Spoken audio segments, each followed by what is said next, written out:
Good morning student, myself Sonali ma'am. I am teaching you subject chemistry of 11th class. Last time we have studied the Markovnikov rule. Yeah, that is the Indian tendency. यह है कि अगर एक person positive way से आपके साथ में बात करता है तो दूसरा पर्सन नेगेटिव वे से बात करता है.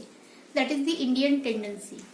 सो मार्कोनिकॉफ रूल में आपको ये बताया गया था कि अनसिमेट्रिकल अल्किन जो होता है उसमें डबल बॉन्ड की पोजीशन पे नेगेटिव पार्ट अटैच होता है. That is the bromine. But कहाँ पे अटैच होगा? जहां पे less number of hydrogen atom present होंगे वहां पे. Then next rule that is the anti Markovnikov rule. उसी को बोला जाता है पेरोक्साइड इफेक्ट और उसी को बोला जाता है खराश-मायो इफेक्ट. या that rule it is discovered by mainly Kharasch Mayo effect. Kharasch Mayo effect that is the name of the scientist.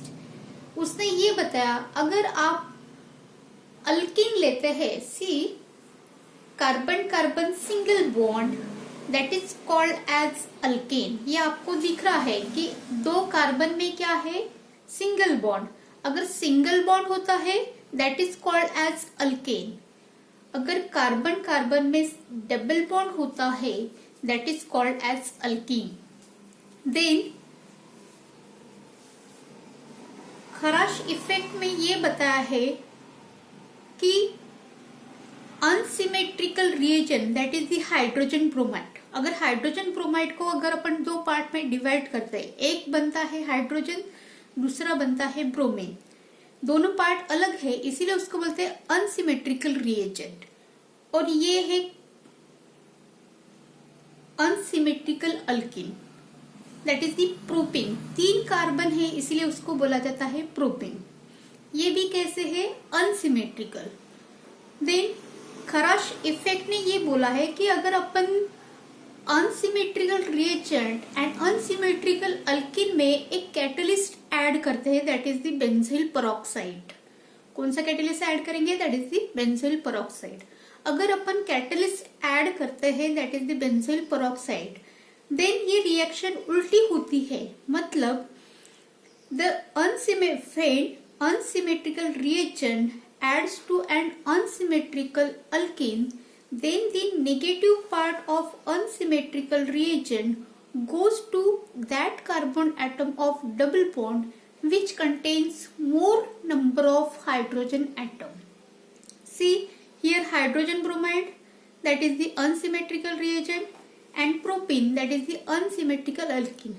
लेकिन हाइड्रोजन ब्रोमाइड में जो नेगेटिव पार्ट है ब्रोमीन वो डबल बॉन्ड के कौन सी पोजीशन पे अटैच होगा?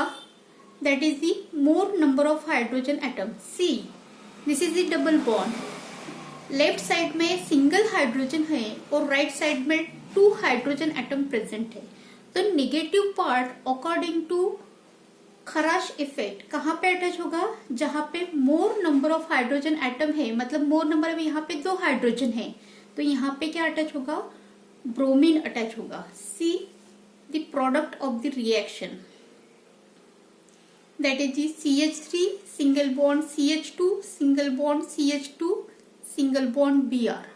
मतलब ब्रोमीन कहाँ पे अटैच हुआ है? फर्स्ट कार्बन के ऊपर अटैच हुआ है इसीलिए उसको बोला जाता है 1 bromopropane. That is the Kharasch effect. खराश इफेक्ट में आपको ये बताया है कि अकॉर्डिंग टू बेंजील पेरोक्साइड अगर अपन अल्कीन और हाइड्रोजन ब्रोमाइड में ऐड करते हैं तो रिएक्शन में नेगेटिव पार्ट है कहाँ पे अटैच होगा? That is the first position पे. Means that is the more number of hydrogen atom. That is the Kharasch effect. Okay, this is the Kharasch effect. It is also called as anti Markovnikov rule. It is also called as peroxide effect क्योंकि arrow के ऊपर अपन कौन सा catalyst ले रहे हैं? That is the peroxide. That is the benzyl peroxide. Hence it is also called as peroxide effect. ये आपको अभी 11th की 12th की सप्लीमेंट्री एग्जाम हो चुकी है, उसी में ये क्वेश्चन आपको पूछा गया, व्हाट इज मार्कोनिकॉफ रूल और what is anti Markovnikov rule. This is the most important reaction in 11th class and also in the 12th class. Thank you so much.